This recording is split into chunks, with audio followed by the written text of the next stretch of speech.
Hello, my name is Shravya Gupta and I'm competing for Tahoma Senior High School in the 2021 Gig Harbor High School Tournament.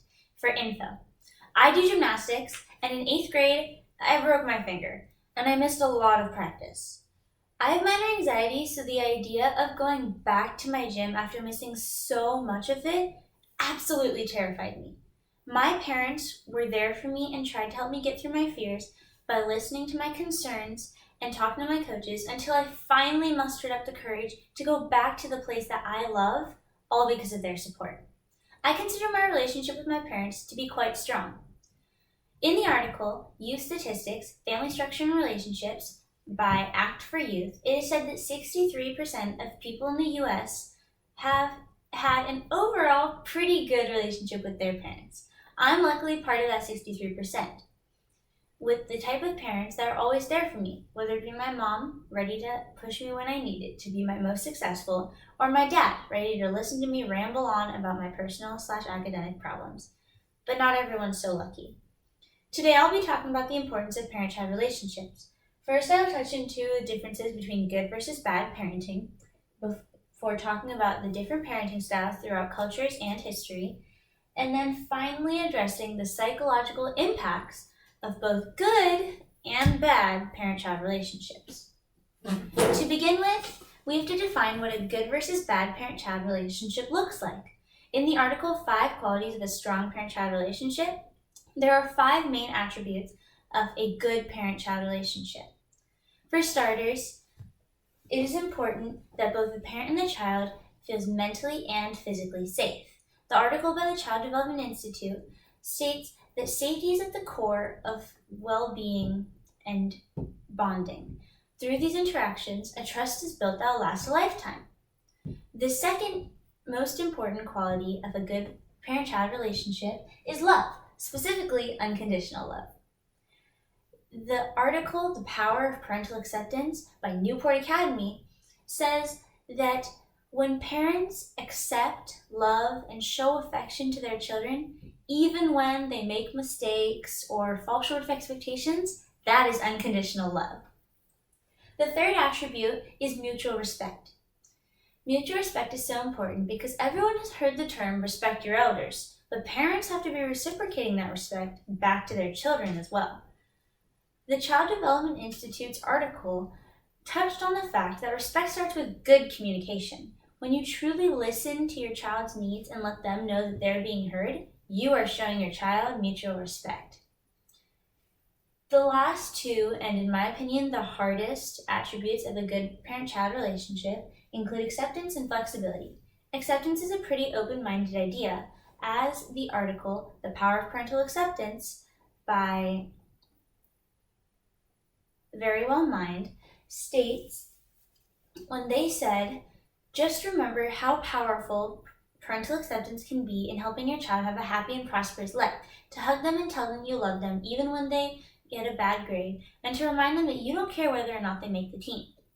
Flexibility is also very important, similar to what the article Flexibility, Building Block Number 8 for Positive Parenting by Positive Parenting Connection states, when they said that children have needs that can differ from just 1 week ago, and parents need to be ready to adjust and be flexible in those situations to help their child be as successful as possible.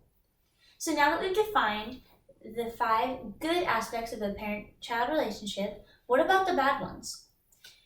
According to Healthline in their article Signs, Effects, and How to Change It, 5 qualities of a bad parent-child relationship include under and over involvement, little to none or too much discipline, withholding affection and attention, and shaming. And the most overall damaging aspect of a parent-child relationship can be the mental or physical abuse.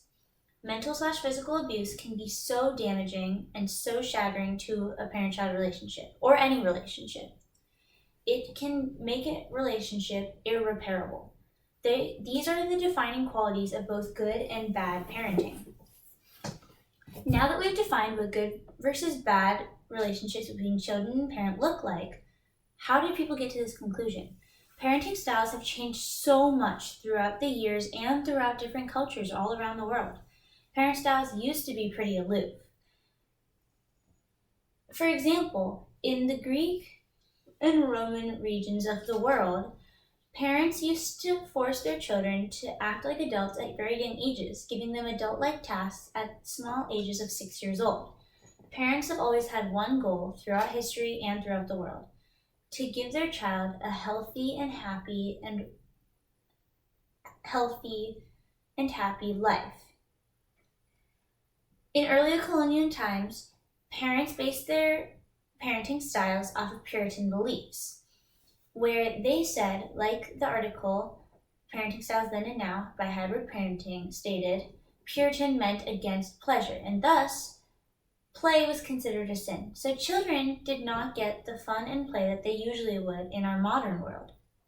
This parenting style is now called authoritarian and still exists today in regions such as India, mostly Asian cultures.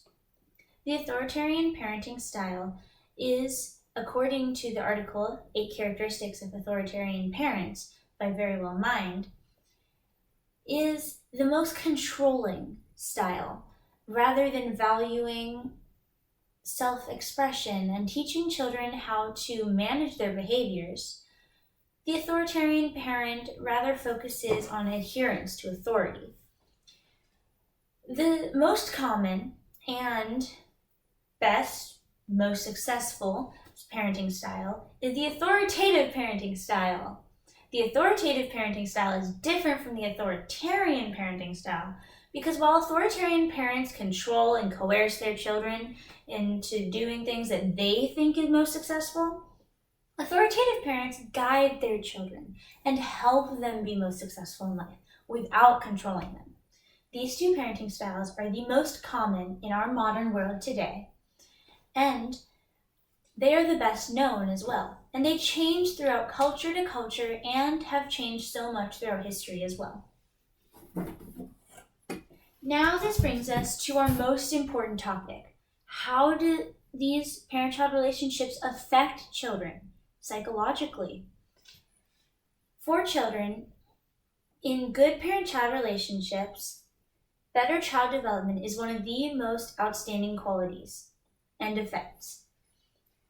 Parenting and I stated in the article, Parent-Child Relationships, Why It's Important, that when you have a secure and healthy relationship with your child, that leads to your child being more likely to have happy relationships with others in their life as well. Parent-child relationships lead to children feeling cared for and feeling affection. The article, Parenting and Relationships, Why It's So Important, by Very Well Mind, stated that from the moment that your child is born, giving them a happy and positive parent-child relationship is crucial for their ongoing development. This leads to them learning good people skills that help them on later in life. Well, what about the bad parent-child relationships? How do those affect us?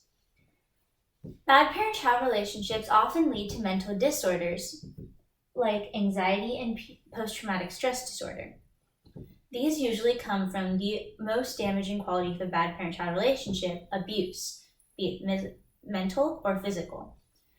The article by Middle Class Dad, 25 Parenting Statistics That Will Change the Way You Parent, said that 1 in 58 children in the US have suffered from some type of parental abuse, which is absolutely terrible.